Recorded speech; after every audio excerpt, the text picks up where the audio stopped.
تعویض لنت چرخ جلوی پرال. ببینید خیلی ساده است ولی چند تا نکته کلیدی داره که خیلی رعایت نمی‌کنن. همین باعث میشه لنت لنگه به لنگه خورده بشه و یا سطح لنت شیشه بشه. حالا با مرحله به مرحله میریم جلو. بازم تاکید می‌کنم به شکل اصولیشو من دارم میگم. کاری ندارم که همه بلدن. 4 تا پیچ 14 داره. باز می‌کنیم اول تا برسیم به کالی. برای باز کردن یه دونه خار داره از این پین بالایی اومده توی پین پایینی با یه دونه دوسوی نازک اینطوری میگیریم یه فر کوچولو بدیم این در اینه. برای این خاریه که اصطلاحاً بهش میگن خار خرچنگی یا خار عنکبوتی یا نمیدونم فنر لنت. یه دوباره اینم با یه پیشکشی دوسو یه لبش لبه لنت خود سر خارم توی این سوراخی که لبه لنت جلوی پراید داره. ببینید الان آزاده پین پایینی به این شکل میاد بیرون، بالایی هم دوباره به این شکل. اینا فنر عنکبوتی که باز. حالا بعد ببینید الان لنت در این لنت شاید در بیاد ولی این لنت در نمیاد. یه مقدار با یه پیشکشی خورده پیستون حال میگیم میره عقب. این لنت سمت بیرون. برای عقب دادن این پیستون حتما از لنت قبلی استفاده کنید. یعنی لنت رو فشار بدید که پیستون رو بده عقب. تمام. این الان پیستون رفت عقب. خب چک کنید ببینید دو تا مامش میگیم خار ناخونی. یه ویدیو هم گرفتم کار این خار ناخونی چیه؟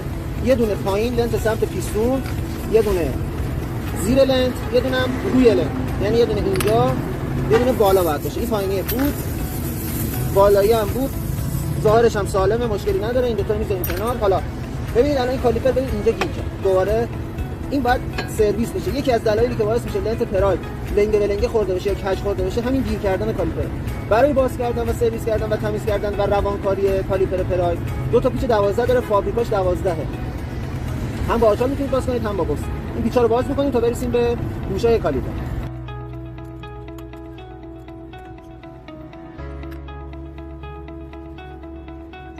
این گوشاییه که من خدمتتون گفتم. حتما اولین کاری که می‌کنید چک کنید ببینید پراید 3 تا گردگیر داره. 2 تا پایین، 2 تیکه، یه دونه هم یه تیکه برای این کوتاه‌سنی در اصل برای پایینه. حتما چک کنید این گردگیر جای سوراخ، نشتی، نمیدونم گریسی یا زدگی نداشته باشه. اگر داشت حتما تعویضش برای بیرون دادنش هم بکشه. حالا بعضی وقتا این چه راحت اومد بیرون، به این راحتی‌ها نمیاد بیرون. چرا؟ این پیچی که اینجا بود من باز کردم به قدری یه سری سفتش می‌کنن فکر می‌کنن الان می‌خواد فرار کنه. به قدری این پیچا دنده ریزه. یه مقدار که سفت بشه البته باید با تورپد باشه. حالا کار ما فنیش کاری نداریم. یه مقدار سفت شد تمام دیگه با تایلیور رو نمیدونم لوله و این چیزا بخوای بیافتی آرام کنی پیچ سفت بشه اشتباه خودش باعث میشه لنگ یه طرفه خورده بشه. حالا این گوشا رو ما باز می‌کنیم. الان باز کردیم. بعضی وقتی که داشتم میگفتم بعضی وقتی که گوش میاد این گوشا بیرون نمیاد بعد بریده بشه. علتش هم سفت کردن و پخش شدن این سطح این لبه گوش پایینی یا بالایی. حالا تمیز کردن با سنگ میزی این بزنید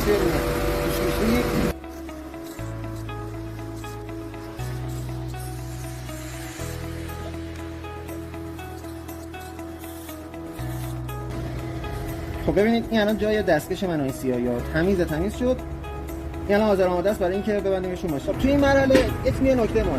اگر داخل این به این نگاه نکنید الان پراید سالمه، معمولا پراید این شکلی نیستن. این یا گردگیرا پاره است یا این پر از زنگابه و کثیفی و گرد و خاک و اینا، حتما تمیزش کنید. اگر نه که مثلا این بود داخلش تمیز بود، گوشا رو تمیز می‌کنیم با گریس سیلیکون. این داخلو پر از گریس می‌زنیم، یعنی گریسیش می‌کنیم، روانکاریش می‌کنیم، بعد گوشا رو می‌بندیم سر گوش.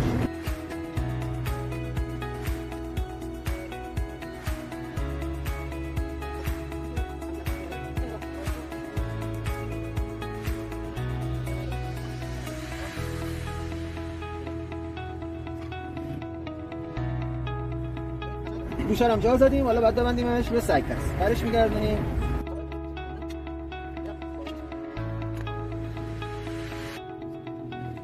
خب برای سیف کردن ببینید این دسته بوکس ببینید چقدر من دارم فشار میدم. تمام و اینجا تمام. خب مرحله بعدی اون دو تا ناخونی که باز کردیم و بعد ببندیم سر جاش. اگه این پایه ها خیلی باز شده بود با این انبرده است به این شکل جمعش کنید.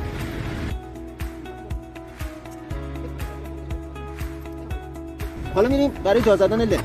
اونی که اشویل داره، سنسور داره سمت پایین، لنت سمت داخل، لنت جلوی پیستونه. خب لنت رو جا زدیم، دو تا پین داره، یه دونه بالا یه دونه پایین. پینا رو هم تمیز می‌کنید. که قشنگ لنت سر جاش بازی کنه و سر بخوره. این پینا هم اگر بد جا رفت حتما تعویضش رو می‌کنه.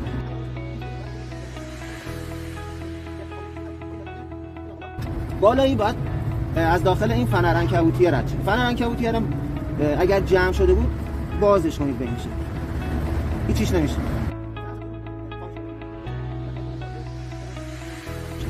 خب دو تا لبه‌هاش حالا با یه دنباریک این داخل این سوراخ این بره، اینم این بره.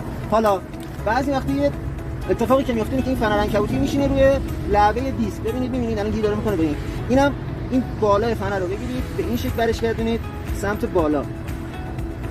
اگر این در اومد ایرادی نداره، دوباره بزنیدش جا. خب دیگه الان با دیسک درگیری نداره. یه فنر دیگه هم هست، یعنی خاره به اصطلاح. دو تا سوراخ هم روی این پینای لنت. خب اینو پشت این قسمت نباید بندازید. این کارش اینه که اینجا قرار بگیره، هم دو تا پین در نیاد، همین که این از سر جاش بیرون نیاد. بعضی وقتا ماشینایی که میاد دیگه برعکس، اینطوری انداخت. این اشتباهه. اینطوری اولا بالایی رو بندازید برای راحتی کار.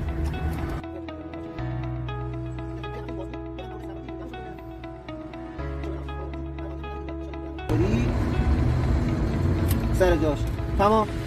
این لنت سمت پیستون، اینم لنت بیرون. این بود تعویض اصولی لنت ترمز چرخ جلو